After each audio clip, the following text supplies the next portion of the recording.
तो क्या ऑटो ड्राइवरों की मेहनत की खून पसीने की कमाई क्या यूं ही बर्बाद होती रहेगी? क्या दिल्ली सरकार, दिल्ली परिवहन विभाग इसी प्रकार ऑटो ड्राइवर भाइयों को परेशान करता रहेगा? दोस्तों, एक ऑटो लेने में ड्राइवर को क्या क्या परेशानियों का सामना करना पड़ता, वो अपना और अपने बच्चों का पेट काटता, अपने बच्चों के शौक को मार के वो कुछ पैसे इकट्ठे करता, तब जाके वो एक ऑटो रिक्शा खरीदता है। लेकिन दोस्तों, इस गलत नीतियों के कारण वो जो ऑटो रिक्शा खरीदता है 4-5 लाख रुपए इन्वेस्ट करके, दोस्तों उसके वो आज की डेट में बर्बाद होने की कगार पे पहुंच चुके हैं। जी हां दोस्तों, तो दोस्तों आज मैं ऐसे ही एक गंभीर मुद्दे पे आपसे बात करने वाला हूं और आपको उस ड्राइवर की हकीकत सुनाऊंगा जो ड्राइवर मुझसे मिला था और उसने अपनी आप बीती बताई थी। तो नमस्कार दोस्तों, मैं हूं आपका दोस्त आशु, आप देख रहे हैं आपका अपना यूट्यूब चैनल XYZ सब कुछ। दोस्तों, एक ऑटो ड्राइवर एक ऑटो लेने के लिए अपना और अपने बच्चों का, बीवी बच्चों का पेट काट काट के पैसे इकट्ठे करके कुछ 1-आध लाख रुपए वो इकट्ठे करता है, फिर फाइनेंसर से वो गाड़ी जाके फाइनेंस करता है। एक तो उसको 2-2.5 लाख रुपए की गाड़ी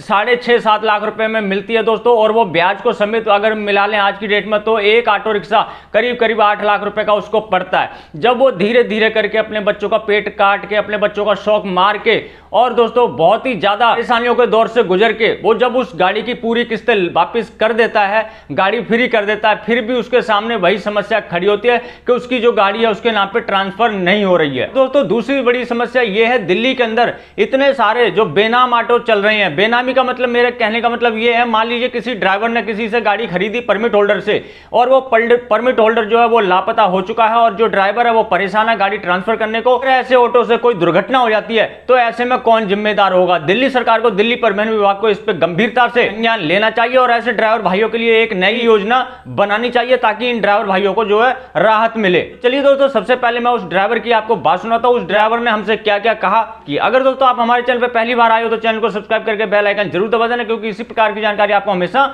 मिलती रहती है। तो हमारे साथ में एक ड्राइवर हैं जो ऑटो चलाते हैं और उन्होंने एक गाड़ी ली थी, किसी भी फाइनेंसर से ली थी, लेकिन इसमें फाइनेंसर का कोई रोल नहीं है। फाइनेंसर ने अपनी HP और NOC दे दी है, लेकिन अब इनको जो परेशानी हो रही है दोस्तों वो हो रही है गाड़ी ट्रांसफ़र को लेके। जी हाँ दोस्तों, दिल्ली के अंदर ऐसे तमाम बेनाम ऑटो चल रहे हैं, जैसे कि इन भाइयों के पास एक ऑटो है, इनके पास भी ऐसा ऑटो है जो परमिट होल्डर बेच के दिल्ली से लापता हो गया है। अब उसका ये भी नहीं पता कि वो जिंदा है या मर गया। हमारे साथ में ऑटो ड्राइवर हैं, मौजूद हैं, उनसे हम जानेंगे कि उनको इस समय क्या समस्या आ रही है। आप जिससे ऑटो लिया था आपने, तो आपको अब समस्या क्या आ रही है? समस्या ये आ रही है कि परमिट ख़त्म होने वाला है। मैं गया डीलर के पास, डीलर ने कह दिया कि परमिट होल्डर को खुद ढूंढो। मैं परमिट होल्डर को भी ढूंढने गया, वहाँ पे वो रहता नहीं है। जो वहाँ रहता था, किराएदार रहता था, उनने कहा कि जी क्या नाम है, मैं मकान मालिक का नंबर दे देता हूँ। उनने मकान मालिक का नंबर दिया। मैंने कहा जी इस नाम का, परविंदर सिंह नाम का कोई आदमी रहता है यहाँ पे? तो वो कहने लगा यहाँ पे कोई इस नाम का रहता नहीं है और दोबारा मत फ़ोन कर दियो और क्या नाम है, यहाँ से दफ़ा हो जा। ये कह के भगा दिया उस जगह से। तो अभी जो आपके पास डॉक्यूमेंट हैं, उन डॉक्यूमेंट में आपके पास क्या क्या डॉक्यूमेंट हैं और आपको किस चीज़ की दिक्कत हो रही है? मतलब गाड़ी ट्रांसफ़र करने में आपको क्या चाहिए? गाड़ी ट्रांसफ़र होने में सिर्फ परमिट होल्डर की ज़रूरत है।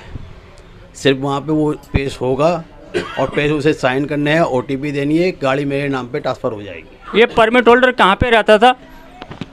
ये जहांगीरपुरी का एड्रेस लिखा हुआ है। तो 1 मिनट में खोल के बता देता हूँ आपको क्या एड्रेस है पूरा कंफर्म। तो दोस्तों आप देख सकते हैं इनके पास RC मौजूद है, ये इनकी RC, और यहाँ पे जो एड्रेस लिखा हुआ है दोस्तों जहांगीरपुरी का लिखा हुआ है। तो ये जहांगीरपुरी में कहाँ की गाड़ी है?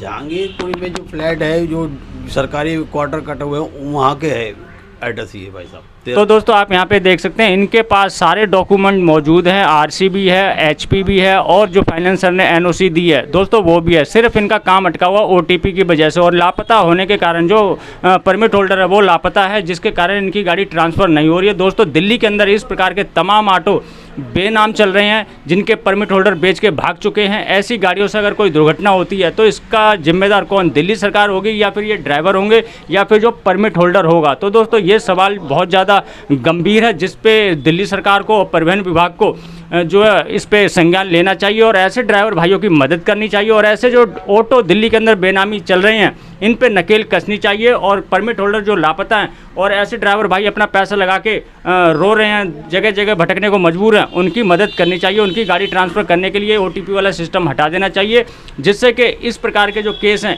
इनमें तो दोस्तों हमारे सामने राजेंद्र सोनी जी जो ऑटो रिक्शा संघ के महामंत्री हैं वो भी मौजूद हैं। इनसे जानेंगे कि इस प्रकार के जो दिल्ली के अंदर तमाम ऑटो रिक्शा चल रहे हैं, बेनाम जो परमिट होल्डर भाग चुके हैं यहाँ से, तो ऐसे ड्राइवरों का क्या सॉल्यूशन है? हम ये बात शुरू से कहते आ रहे हैं, जो कोरोना काल के अंदर था, लोग अपने ऑटो बेच के अपने गांव चले गए हैं, गांव चले गए, गांव जाने के बाद वो गाड़ियां बेच गए। आज ये स्थिति हो गई है, परमिट होल्डरों का लापता होना और एक सुरक्षा का भी मामला बनता है। मैं बताऊँ आपको, हम बार बार यही कह रहे थे भाई क्या नाम है, सरकार इसकी कोई पॉलिसी बनाए। पॉलिसी तो सरकार ने बनाई नहीं, मगर लुट रहे हैं गरीब आदमी ऑटो वाले। अब इस कसूर क्या है इस आदमी का, इसने पैसा भी दे दिया और परमिट होल्डर रहता ही नहीं है। जो गाड़ी जिस एड्रेस पर रजिस्टर्ड है वहाँ वो परमिट होल्डर नहीं रहता यहाँ पे। अब ये किसके साथ के ये रोए अपना घर का, जिसके बच्चे हैं, बाल बच्चेदार आदमी है, किसका दरवाज़ा खटखटाए।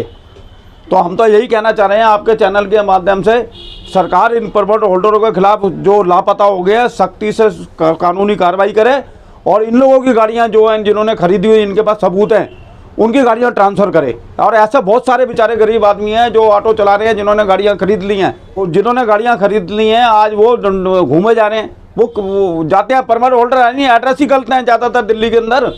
गाड़ियाँ रजिस्टर्ड करा ली, रजिस्टर्ड करा के किसी का एड्रेस नहीं मिलता, कोई किराए पर रहता था वो बदल गया।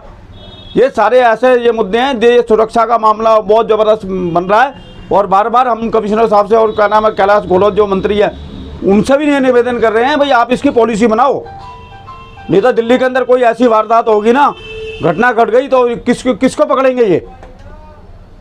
मैं तो इतना ही कहना चाहता हूँ। तो ये था एक ऑटो ड्राइवर जो दिल्ली सरकार, दिल्ली परिवहन विभाग की गलत नीति का शिकार हो चुका है। अब इसकी गाड़ी जो है ट्रांसफर नहीं हो रही है, सारा पैसा दे दिया, परमिट होल्डर लापता है। इसी प्रकार के दिल्ली के अंदर पता नहीं कितने सारे ऐसे ऑटो चल रहे हैं जिनके परमिट होल्डर फरार हो चुके हैं। ऐसे ड्राइवर भाई दर दर की ठोकर खाने को मजबूर है, उनकी गाड़ी ट्रांसफर नहीं हो रही है। तो दिल्ली सरकार से मैं निवेदन करना चाहूंगा कि ऐसे ड्राइवर भाइयों को राहत देते हुए जल्दी से जल्दी कोई ऐसी योजना बनाए जिससे इन ड्राइवर भाइयों की जो गाड़ी है वो इनके नाम पे ट्रांसफर हो जाए। तो इसी के साथ वीडियो को यहीं पे करते हैं समाप्त। मिलते हैं किसी और जानकारी से भरपूर वीडियो में, तब तक के लिए जय हिंद, जय भारत।